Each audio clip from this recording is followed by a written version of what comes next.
In ancient times, there lived a highly respected Zen master. One moonlit night, while walking in the monastery courtyard, he suddenly noticed a chair placed against the wall, immediately realizing someone had violated temple rules to sneak out. The old master said nothing. He simply shook his head slightly, moved the chair aside, and silently crouched down in its place. Before long, a young monk climbed over the wall.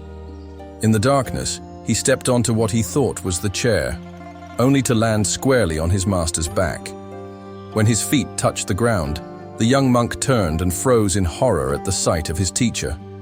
Trembling uncontrollably, the young monk fell to his knees. His forehead repeatedly struck the ground as he pleaded, "Master, I beg for your mercy. In Buddha's name, please forgive me. I swear I'll never do this again." But no anger came. Only a voice as calm as still water. "The night is chilly. Go put on an extra robe before you catch cold." The young monk had braced for scolding, even expulsion. But this unexpected kindness pierced him deeper than any rebuke. From that night on, he never again sneaked out of the monastery. He began strictly following all monastic rules, rising with morning bells, retiring with evening drums, and devoting himself to Buddhist practices and scripture recitation. Years passed, and the once rebellious monk became an enlightened master himself. He often thought about that cool night, how different his life might have been had his teacher chosen wrath over warmth.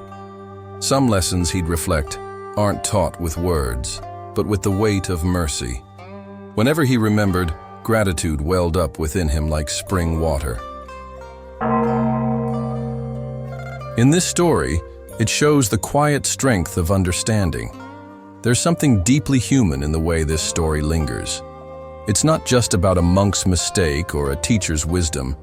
It's about the unspoken language of growth that speaks to anyone who's ever stumbled, anyone who's longed for a second chance, and anyone who's discovered that true change begins not with shame, but with grace. And there's a mirror we hold for each other. When we witness someone's failure, we instinctively become either judges or mirrors.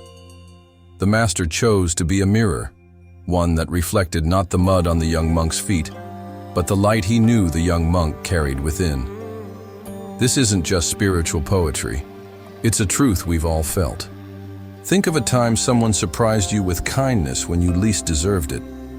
The friend who laughed off your forgotten birthday and said, "I know your heart," or the colleague who covered your oversight with a simple, "Let's fix it together."